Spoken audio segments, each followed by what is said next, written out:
tugeze ku iherezo ry'inzira inyura mu butayu, aho Satani ategera abagiye kwambuka, abateza gukunda isi ngo abavutse ijuru, abereka ko ubutunzi ari bwo bukenewe.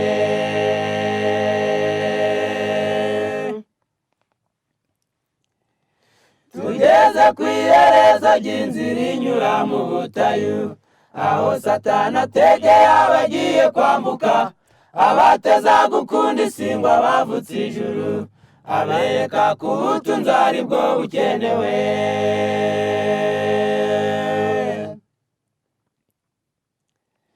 Niba udashaka kugira icyo uha Imana, nawe ntuzagire n'icyo uyisaba, kandi guhiga umuhigo ntuwihigure, birutwa no kutawuhiga. Ibyo watanze biza kugarukira, mugenzi mu ngororano tugezeyo.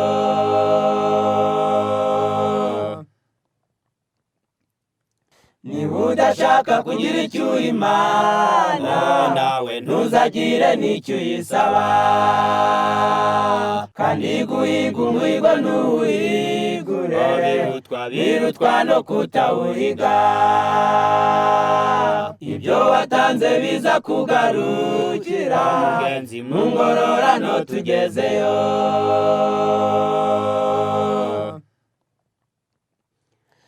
Kwitanga kwigomwa gukorera uwo muremyi wacu, guhigira Imana uvuga kuzayikorera, bigomba kugirwa n'uwakiriye umukiza, byerekana ko wanyuzwe n'ibyo wakorewe.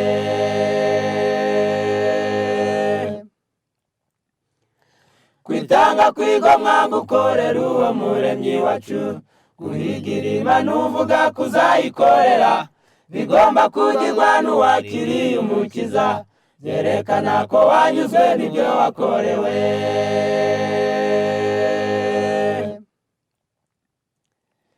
Niba udashaka kugira icyo uha Imana, nawe ntuzagire n'icyo uyisaba,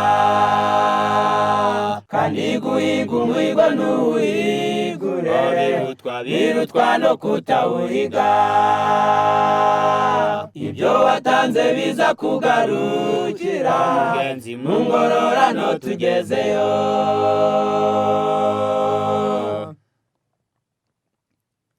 Niba udashaka kugira icyo uha Imana, nawe ntuzagire n'icyo uyisaba,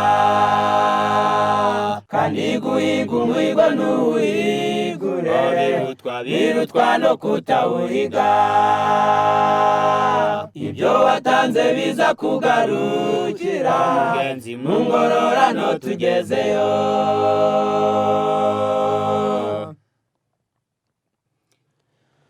Umurimo w'Imana ureba uwo ari we wese uriho, kugira ubugunure kure uzavumwa, menya ko gutanga ibyawe ari ukuyiguriza, imigisha izagera ku wayihaye byose.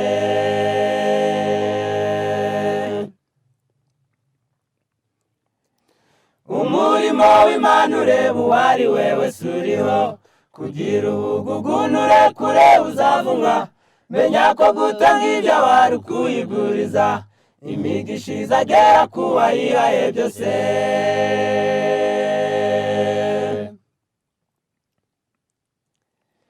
Niba udashaka kugira icyo uha Imana, nawe ntuzagire n'icyo uyisaba,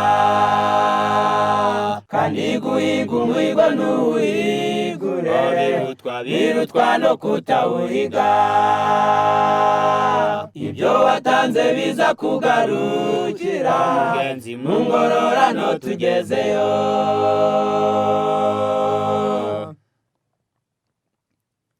Niba udashaka kugira icyo uha Imana, nawe ntuzagire n'icyo uyisaba, kandi guhiga umuhigo ntuwihigure, birutwa no kutawuhiga. Ibyo watanze biza kugarukira, mugenzi mu ngororano tugezeyo.